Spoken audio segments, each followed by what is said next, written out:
Okay, this is um, our lecture on the origins of the Cold War, Part 2, From Containment to Korea. So, at the end of our last lecture, we concluded with Winston Churchill's Iron Curtain speech at Westminster College in Fulton, Missouri, which basically described the situation, the political situation in Europe a few years removed from the end of the Second World War, whereby the Soviet Union had brought most of Eastern Europe from East Germany through Bulgaria under its control by planting communist controlled puppet governments in the capitals of said countries. The question was, what were the United States and its allies going to do about this? Or more precisely, what strategy would we adopt to counter the growing threat of Soviet expansionism? The answer that American policymakers came up with was something called the containment doctrine, which will be the focus of this lecture. A man named George Kennan, pictured here, first formulated the foreign policy doctrine that became known as the containment doctrine in 1946 when Kennan was working as a U.S. diplomat at the American Embassy in Moscow.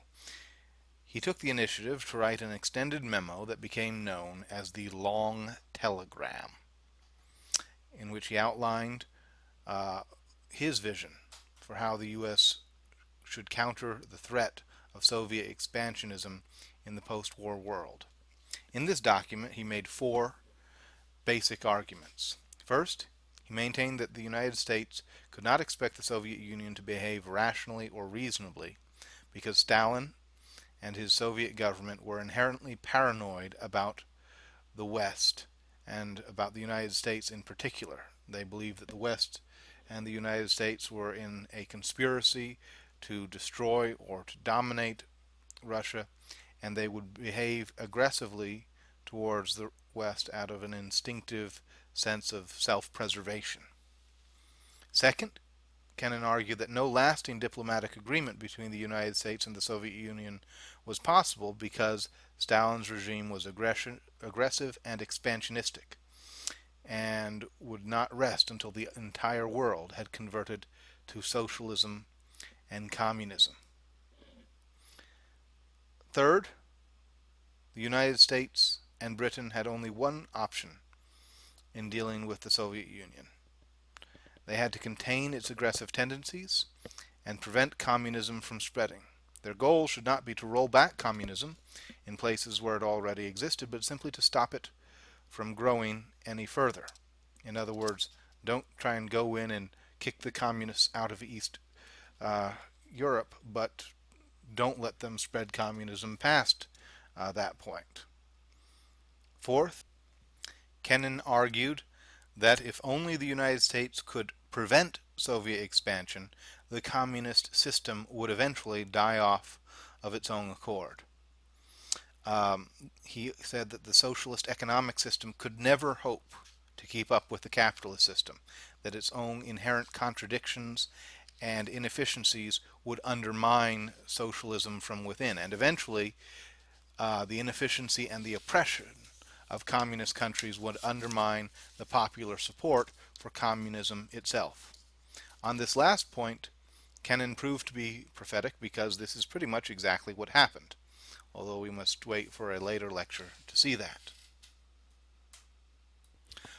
Although the advice contained in Kennan's long telegram was unsolicited, his arguments had a profound impact on American policymakers. President Truman heartily endorsed Kennan's containment doctrine, and it became the official U.S. government policy throughout most of the rest of the Cold War. The first real test of the containment doctrine came in 1946 through 47 when communist rebels staged a revolution against the government of Greece. At that time, Greece had a constitutional monarchy, and there was a native communist insurgency attempting to overthrow that and replace it with a socialist communist system of government. The Soviet Union provided the rebels with some support, although their role was actually fairly limited. President Truman reacted by delivering a speech in which he explained what became known as the Truman Doctrine. Truman said that the United States would help democratic countries resist communist aggression and revolution anywhere in the world. Essentially, this was simply a restatement of the basic message of Kennan's containment doctrine. We're going to keep communism from spreading anywhere that it doesn't already exist. After his speech, Congress voted to give $400 million in aid to the Greek government, along with military advisors, to help them put down the communist rebellion. This effort was successful, and the Greek government crushed the communist rebellion there. The second major test of the containment doctrine came in 1948 in Germany with an operation that became known as the Berlin Airlift. After World War II, Germany had been divided up into four sections, with each of the major Allied powers, the United States, the Soviet Union, the United Kingdom, and France, governing one section for an interim period. All the Allied countries agreed in principle to reunite Germany at some point in the future. In 1948, the three Western powers, the United States, the United Kingdom, and France, decided to reunify their sections of Germany into a new nation, which became known as West Germany. However, the Soviet Union refused to reunify its section of Germany along with the others. Instead, the Soviet Union set up a separate communist-controlled country that became known as East Germany. The problem with this arrangement was that all the Allied powers agreed to share responsibility for the German capital, which is Berlin. Berlin happened to be located in the heart of communist-controlled East Germany. You can see here a map of East and West Germany and the location of Berlin in relationship to the rest of the country. So this is the situation. You have an East and Western Germany, and you have an Eastern and Western Berlin.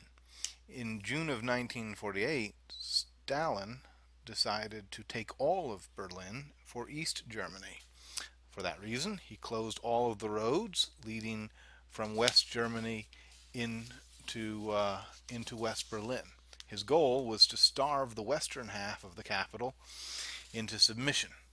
Truman reacted by condemning Stalin's actions as communist aggression, and acting under the auspices of the Truman Doctrine, he authorized the use of American air power to send all necessary supplies into West Berlin: food, medicine, clothing,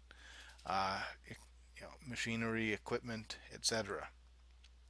This is the famous Berlin Airlift. For almost 1 year, from June of 1948 through May of 1949, American planes kept West Berlin supplied with food, fuel, medical supplies, anything else that they needed to withstand the Soviet blockade. There were some 278,000 flights, which at the height of the airlift were carrying roughly 5,000 tons of food, fuel, and other supplies per day. At one point, one plane was taking off for West Berlin every minute. Eventually, when it became clear that the American Air Force could keep this up indefinitely and that West Berlin was not going to give in, Stalin called off the blockade. West Berlin continued to be a major point of contention in the Cold War for many years to come. In the 1960s, the Soviets ordered a wall built around West Berlin, which became known as the Berlin Wall, to prevent anyone from East Germany from escaping into West Germany via Berlin. This wall provided the United States with a powerful propaganda tool because they could point to it as a visible symbol of continuing communist oppression. You've literally got a wall built not to keep enemies out, but to keep your own people in, to keep your own people inside a country, inside a system that they know many people wanted to escape from. Another thing that happened in 1948 was the announcement of a policy that became known as the Marshall Plan, so named after Secretary of State George Marshall. Rather than simply react to incidents of communist aggression, the U.S. government decided to act proactively to prevent any other nations in Europe from going communist. Um, the Marshall Plan involved giving a massive amount of American economic aid to countries in Europe to help them recover from the devastation caused by World War II. From 1948 to 1951, the United States gave $13 billion dollars, around $120 billion dollars in today's currency, in economic aid to Europe. America actually offered this aid to communist countries in Eastern Europe as well as Western Europe, but naturally the Soviet Union would not allow their satellite nations to accept it. As a result, the money went mainly to Western Europe, especially to West Germany and France. The logic behind this policy was simple.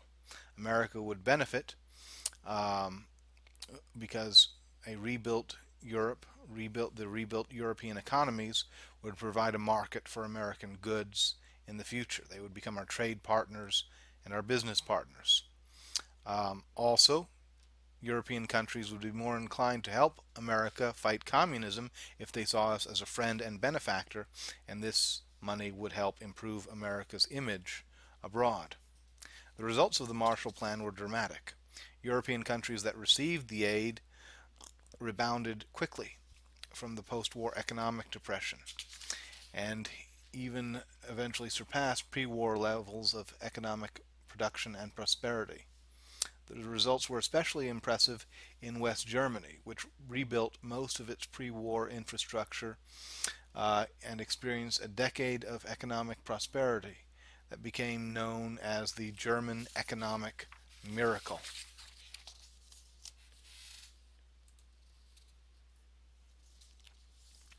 The high price tag of the Marshall Plan indicated that by the late 1940s, the United States and the Soviet Union were clearly locked in an international power struggle. The U.S. government had made the containment doctrine its official policy toward the Soviet Union. Because the United States still believed that diplomatic and economic pressure could work, there was still no arms race just yet. However, both the United States and the Soviet Union had begun to prepare for an eventual showdown with one another. One of the ways that they did this was to form alliances with weaker nations in Europe and throughout the world to join sides with them in the event of a major military showdown. For the Soviet Union, the primary military alliance was the Warsaw Pact, which included the Soviet Union and several Eastern European countries that had been occupied by the Soviet Union following World War II. And you can see here on this map where the limits of the Warsaw Pact alliance stretch to. You have, of course, the Soviet Union, then you have Poland, East Germany, Czechoslovakia, Hungary, Romania, Bulgaria, and Albania. All of those countries were a part of the Warsaw Pact. For the United States, the primary alliance in opposition to the Warsaw Pact was the North Atlantic Treaty Association, or NATO, as it was sometimes called. I'll show you a picture here very quickly. This is the NATO flag, the symbol on the NATO flag. I'll go back to the map for a second. The NATO alliance was founded in 1949, shortly after the Berlin airlift. It originally included the United States, Great Britain, France, Canada, Belgium, the Netherlands, Luxembourg, Denmark, Iceland, Norway, and Portugal. Later, several other countries eventually joined NATO, including Greece, Turkey, and West Germany. The European nations agreed to NATO membership because they were worried about Soviet expansionism. They saw the Soviet Union as a threat to their independence, their national sovereignty, and they knew that the United States was the only nation with the military and manpower and financial resources to stop it. NATO was formed specifically to resist communist aggression. Its founding charter stipulated that an attack on one member of NATO was an attack on all members. It is also important to remember that for the United States, the NATO alliance constituted, and you really can't emphasize this point, the NATO alliance constituted a radical break from its previous tradition of foreign policy isolationism, or at least limited engagement with the rest of the world. Instead of going back to our old policy of avoiding involvement in European affairs, which of course had been standard American practice going all the way back to George Washington, we were now the head of a multinational alliance of countries designed to counter Soviet aggression. This is a substantial policy change. The other major policy change that the United States took to prepare for a possible confrontation with the Soviet Union was to pass the National Defense Act of 1947. The National Defense Act constituted or contained four major provisions, if you will, four major changes to American defense policy. First, it created the Department of Defense to oversee the U.S. military. The Department of Defense basically took all of the previous departments of the U.S. military, which had been independent cabinet-level agencies, such as the Department of the Army, the Department of the Navy, and the Coast Guard, and that put them under one department, with the Secretary of Defense overseeing all things related to the U.S. military. Second, it created the Air Force. Previously, the other branches of the U.S. military had warplanes, but there was no single branch of the military devoted exclusively to air power. And now we had one with the Air Force. It also created two new intelligence agencies, the National Security Council, or NSC, as it's called, to manage what was known as signals intelligence, or electronic spying, and the Central Intelligence Agency, or CIA, to spy on communist countries. But although the National Defense Act resulted in a major reorganization of the military and of our defense policies, the reality was that there wasn't a significant increase in defense spending just yet. There was no arms race between the United States and the Soviet Union. That was largely because the United States felt relatively secure from direct military threat by the Soviet Union, because at this point we were still the only superpower to possess the atomic bomb. That would change, however, and with that there would come a major increase in U.S. military spending, but that's going to happen a little bit later. Moving on then. 1949, the year of turning points. By the year 1949, the overall prognosis for the American Cold War effort was pretty good. We had stopped communist expansion in Greece, we had saved West Berlin, we had reorganized our military, we had begun helping Europe recover economically from World War II. Moreover, because the United States, as I mentioned before, was the only country with the atomic bomb, we didn't see the need to spend a whole bunch of money to maintain a large standing army like the Soviet Union had in Eastern Europe. In short, we were confident that we were winning the Cold War and that nothing was going to change that. Then two events happened in 1949 that would seriously undermine American confidence in our ability to win this Cold War struggle with international communism. The first of these events was the Chinese Revolution, and the second was the Soviet Union suddenly announcing to the world that it too had the atomic bomb. Now, the Chinese Revolution had actually been going on since the 1930s, when a civil war broke out between a communist political faction led by Mao Zedong, pictured here on the left, and a nationalist pro-Western faction led by Chiang Kai-shek. By the time World War II broke out, China was roughly split in half between these two factions, with one faction, the nationalists, controlling one half and the Chinese Communists controlling the other. When the Japanese invaded China, Mao and Chiang put aside their differences temporarily in order to fight a common enemy. After the Japanese defeat, however, the civil war between communist and nationalist factions started back up all over again. Although the United States backed the nationalist faction and sent approximately $2 billion in aid to Chiang's government, Mao and his army proved too strong. In 1949, they finally defeated Chiang and his army and forced them to flee from the Chinese mainland to the island of Formosa, where Chiang set up a regime in exile. And Formosa is what is now known today as Taiwan. On mainland China, Mao set up a new communist government, and China officially became known as the People's Republic of China, or PRC. The People's Republic of China, the Chinese communist-controlled regime.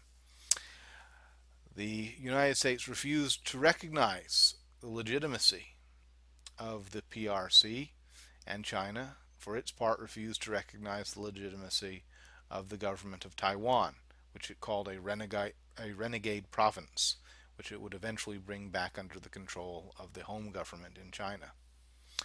The fall of China to communism became a bitterly contested political issue in America, as Republicans and Democrats argued with one another over who was responsible for losing China to the communists.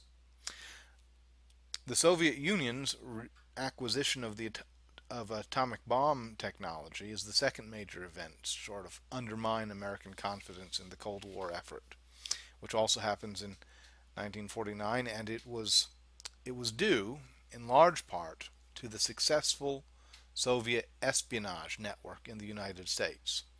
Now, as we recall from a previous lecture, the Soviets had an extremely effective spy network that had thoroughly infiltrated America's Manhattan Project, our World War II research project that created the first atomic bombs. In 1949, we found out that the Soviet Union had successfully tested an atomic bomb, which meant that we were no longer the world's only nuclear power. The overall impact of these two events in 1949 was felt in two main ways. First, it caused many Americans to lose confidence that the United States was actually winning the Cold War. Many Americans worried that we might actually lose the Cold War, that possibly in the future America itself might eventually fall to communism, or that even worse, we might one day have to fight a nuclear war with the Soviet Union, which would effectively mean the end of human civilization in both places.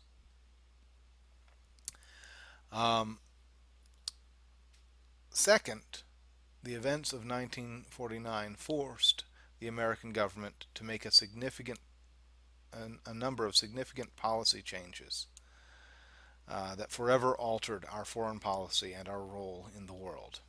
In 1950, the National Security Council issued a document called NSC 68, which is pictured here. This is the title page of NSC 68. This was a hugely influential and a hugely important memorandum outlining what would be the U.S. strategy to win the Cold War from here on out. The authors of NSC 68 made three recommendations. First, they recommended a massive increase in military spending. They argued that the United States had fallen dangerously behind the Soviet Union and Communist China in conventional military armaments. So they recommended increasing overall American military spending from $13 billion a year, which is what it was at in 1949, to $50 billion per year, or roughly tripling the amount that we were spending on military assets. The second recommendation of NSC 68 was that a large portion of this money should go to building a huge nuclear arsenal, a huge storehouse of nuclear weapons to deter Soviet aggression. And third, the United States government should begin research on a more powerful kind of nuclear weapon, the hydrogen bomb, which greatly exceeded the traditional atomic bomb in its immense destructive capacity. In response, Congress approved all of NSC 68's recommendations, and military spending surged by roughly 400%. One final consequence of the events of 1949 was a period of intense public anxiety and hysteria known as the Second Red Scare. The Second Red Scare was in many ways a repeat of the first Red Scare of 1919 through 1920, which resulted from immense public anxiety on the part of the American people in the wake of the communist revolution in Russia, as well as widespread labor unrest throughout the United States and the anarchist bombings of 1919 and 1920. Like the first Red Scare of the 19 teens and 20s, this second Red Scare constituted a reaction to fears of foreign sabotage and espionage on American soil. Also, like the situation in the 1920s, this second Red Scare stemmed partly from valid suspicions about foreign radical influence, but also largely from mere hysteria and unfounded rumors. Several events precipitated the second Red Scare, including the two we have already talked about, the Chinese Revolution and the successful Soviet atomic bomb program. Additionally, in 1946, there was a large Soviet spy ring uncovered in Canada, and many Americans wondered if it could happen in Canada, why could it not happen in the United States? In response to this development, the U.S. Congress passed the Federal Employee Loyalty Program, or FELP, in 1947. This controversial program required strict employee screenings and background checks for all employees of the federal government. The FELP also led to the dismissal of many people from the government who were deemed to be a higher risk of becoming Soviet spies. This included alcoholics, debtors, and especially homosexuals. The reasoning behind these provisions was that while these people might not always be disloyal themselves, because of the personal baggage that they had in their private lives, they could easily be blackmailed by Soviet agents and forced to become informants. If you were a homosexual, for example, in the late 40s and the early 50s, there was such a social stigma attached to that that the thinking was Soviet agents could turn you very easily into a informant by threatening to expose your private life. Another sensational event that led to the Red Scare was the Alger Hiss case of 1949. Alger Hiss was a former high-level State Department employee with many important political connections, including several friends in the Roosevelt White House. In 1944, he even went to the Yalta Conference as an advisor to President Franklin Roosevelt. But in 1949, a man named Whittaker Chambers, pictured on the right there, a confessed former spy for the Soviet Union, said that he had known Hiss while working for the Russians, and he accused Hiss of also being a spy. Hiss denied all of these accusations and even claimed that he had never known Chambers before in his life. Many of Hiss's former friends in the American government came to his defense and vouched for his loyalty. Congressman Richard Nixon, a young Republican congressman from California, led the investigation and prosecution of Alger Hiss, which helped make him a household name in American politics. At his trial, the prosecution never definitively proved that Hiss had been a spy, although they had evidence that suggested it. But the court did find Hiss guilty of perjury. In specific, they were able to prove that he did in fact know Chambers previously, whereas he had testified under oath that he did not. And they sentenced him to 5 years in prison for that crime, for committing perjury. Now, many years after the Cold War was over, the U.S. government released classified documents which had not been publicized at the Hiss trial. These included the so-called Venona intercepts, which showed definitively that Hiss had in fact been a spy for the Soviet Union. A second major spy case occurred in 1950 when Julius Rosenberg, a nuclear scientist who had worked on the Manhattan Project, was tried and convicted of spying for the Soviet Union and helping them obtain nuclear technology that eventually helped them build their own atomic bomb. His wife, Ethel Rosenberg, was also accused and convicted of helping him spy for the Russians. The Rosenbergs went to trial in 1951, and their trial became a hugely controversial issue. And although many people believed that they were innocent, that they were being railroaded by the government, the court did in fact convict both Julius and Ethel Rosenberg of espionage and treason, which led to their eventual execution in 1953. After the Cold War, historians working in Russia uncovered documents that showed that the Rosenbergs had indeed been spies for the Soviet Union. They had indeed passed on classified information to the Russians, although they were not very good spies. Much of the information that they passed on had no real value to the Russians' own atomic weapons program.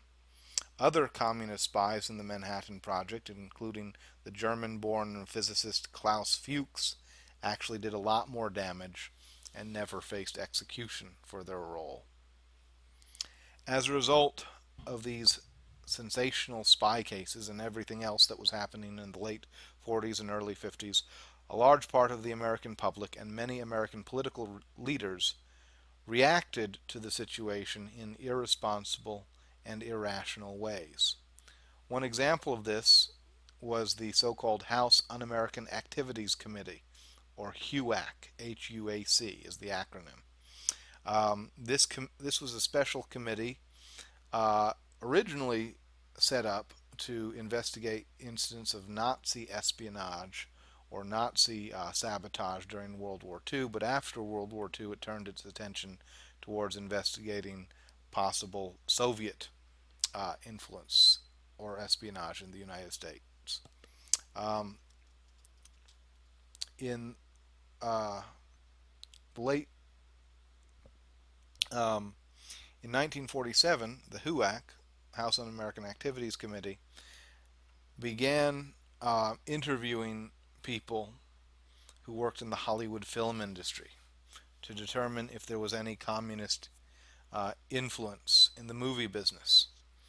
Um, the early witnesses before the HUAC testified willingly and therefore became known as friendly witnesses. They named several other people whom they thought held communist or subversive viewpoints. The result was a veritable witch hunt in which the HUAC called on hundreds of people to testify and demanded that they give names of any communist co-conspirators that they happened to know about. If a person refused to give any names, they could be imprisoned or placed on a list of people, which later became known as the blacklist, whom major studio executives promised not to hire. Ultimately, the HUAC never found any proven communists in Hollywood, although it ruined the careers of more than 300 people in the process of its investigations. Moreover, as a result of the panic that the HUAC investigation created, many people in the film industry, many major studio houses in Hollywood, began churning out a spate of ultra-patriotic and anti-communist movies, including such films as The Red Menace and I Married a Communist, which is actually about a lady who marries this guy and later finds out that he's a spy for the Russians and she turns him in. And this is an attempt to sort of appease Washington, make Washington believe that Hollywood is doing its part to fight the Russians. Also, as a result of the Red Scare in Hollywood, the leadership in Hollywood also changed. In 1947, Ronald Reagan, who had enthusiastically supported the HUAC investigations, became president of the Screen Actors Guild. a position he held for several years, in which he tried in various ways to counter the perceived threat of communist infiltration in the film industry. But perhaps no one typified the hysteria of the second Red Scare more so than Senator Joseph McCarthy of Wisconsin. Prior to the Red Scare, McCarthy had been a relatively obscure Midwestern legislator of no particular importance. In 1950, however, McCarthy, who faced re-election in 2 years, got up in the U.S. Senate chamber and gave a speech in which he claimed to have a list of 2,000 or so names of communist spies working in the State Department. And he said that this was the reason, communist infiltration was the reason why the United States was losing the Cold War. Now, the reality was that McCarthy never really had a list of communist spies. In fact, many people think the piece of paper that he held up in his hand when he gave his initial speech was actually just a series of blank pages. In fact, in subsequent speeches that McCarthy gave, he could never keep his numbers straight. The number of spies on his list kept on changing. But in the hysterical climate of the time, many people believed his claims. The Senate allowed McCarthy to form a special commission to investigate communist espionage in the government, and from 1950 to 1954 he held hearings in which he interviewed hundreds of witnesses. During that period, McCarthy and his aides committed all kinds of abuses. They told lies, they falsified documents, they blackmailed witnesses.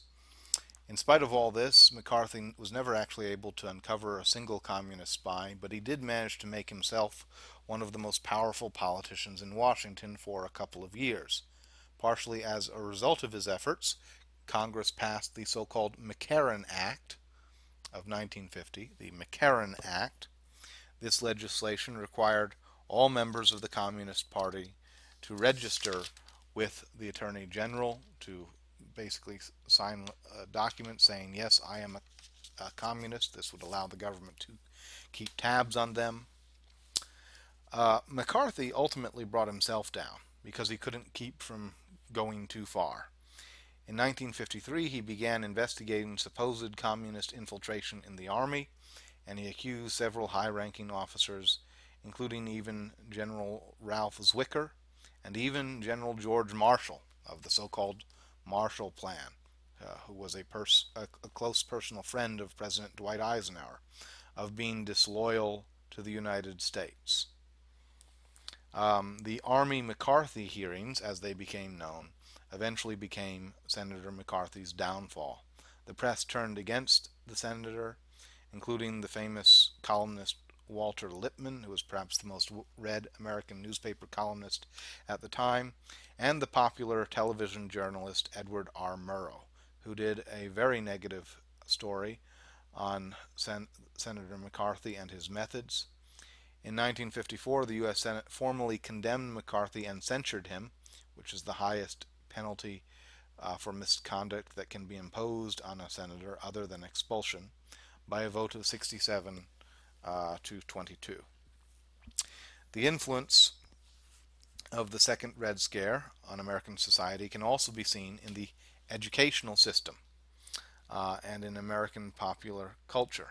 In public libraries all across the country, for example, books like Robin Hood were banned because they were seen as potentially pro-communist. Robin Hood, after all, stole from the rich and gave to the poor, which could be seen as a form of wealth redistribution. In American universities, professors who were regarded as being too sympathetic to communism or socialism were fired. Many states actually required university professors at state universities to sign loyalty oaths, pledging not to support communism in any way. There was also a big boom in the sales of books about the evils of communism. Schools distributed literature, teaching kids to duck and cover in the event of a nuclear attack. Lastly, Americans began to build bomb shelters in the hopes of surviving a possible nuclear confrontation with the Soviet Union. So, what were the overall results of the Second Red Scare? Well, it contributed to two very significant developments. First, it helped generate popular support and enthusiasm for fighting and winning the Cold War. As a result, most Americans supported the containment doctrine and the big military buildup of the 1950s. Um, Second, both American politics and U.S. foreign policy became profoundly shaped by the notion that the American people would not tolerate losing the Cold War.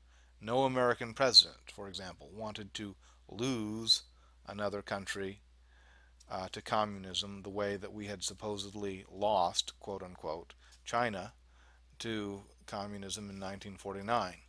This assumption helped lead the United States to get involved in a number of military conflicts in Asia, including the Korean War and the Vietnam War, largely as a result of the fear of American political leaders of allowing another major Asian nation to fall to communist forces. And that brings us then to the last section of this lecture, the Korean War. American involvement in Korea stemmed directly from Japan's conquest of the Korean Peninsula in the late 1800s. In 1895, Japan defeated China in the First Sino-Japanese War and annexed the Korean Peninsula as a result of the peace settlement following that war. After the United States defeated Japan in 1945, the U.S. military forces occupied both Japan and the southern half of Korea. The Soviet Union occupied the northern half. After the war, both the United States and the Soviet Union agreed to divide Korea at the 38th parallel. At the time, this was supposed to be a temporary division. The two sides agreed that they would eventually reunite Korea at some point in the future. As with post-war Germany, however, the reunification of Korea hit a snag. The United States installed a pro-American democracy in South Korea, and the Soviets installed a pro-Soviet communist government in North Korea. As the Cold War became more intense, both the U.S. and the Soviet Union began a large military buildup in their respective halves of the Korean Peninsula. In June of 1950, the leader of communist North Korea, Kim Il-sung, who is, by the way, the grandfather of the current leader of North Korea, Kim Jong-un, decided to reunify the country by force. After obtaining permission from the Soviet Union and from China, he launched a surprise attack on South Korea. At first, Sung's military offensive went extremely well. His forces completely surprised the South Korean and American militaries and pushed them back deep into South Korean territory, all the way down to basically the southern tip of Korea, the Pusan perimeter, the area shown in blue here on the map. Both President Truman and the American public reacted to the North Korean offensive with shock and outrage, and Truman immediately decided that the United States had to help South Korea stop the North Korean offensive. The U.S. government reacted this way for three reasons. First, while Korea wasn't really all that strategically important to the United States and our interests, since China and the Soviet Union were there, we believed that we had to be there too in order to counter their influence. Second, we had to protect Japan. Korea might not have been all that central to U.S. security interests or economic interests, but Japan definitely was central to our interests. And Korea was just too close to Japan. Korea could eventually become a jumping off point, a staging ground for a future communist invasion of Japan, and the U.S. government simply couldn't allow that to happen. And third, we believed that we had to defend South Korea because of the containment doctrine. We had already said with the containment doctrine that the United States was going to stop communist aggression wherever it occurred. Well, it had occurred in Korea, and so the United States believed it was necessary for us to step up and prevent the communists in North Korea from being able to occupy and conquer South Korea in order to enforce respect for the containment doctrine. And for U.S. policymakers, this was probably the most important reason that they had for intervention. After the North Korean invasion, the United States went to the UN Security Council and asked for a resolution authorizing uh, uh, the UN to intervene on behalf of the South Koreans. The Security Council agreed and passed a resolution. This was only possible because the Soviet Union, which had a seat on the Security Council, was temporarily boycotting the Security Council's meetings to protest the UN's refusal to give China a seat in the UN General Assembly, basically to admit China as a member uh, of the United Nations. At the time, Taiwan held China's seat in the United Nations, and Russia, being a communist country, obviously felt like that was unfair. So so Russia was not able to block the UN Security Council resolution giving the United States and other Western nations permission from the United Nations to intervene militarily to protect the government of South Korea. So technically, the war in Korea became known as a UN police action. In reality, it was a war, and in reality, the fighting consisted mainly of U.S. and South Korean forces fighting the North Korean army and later the Chinese army as well.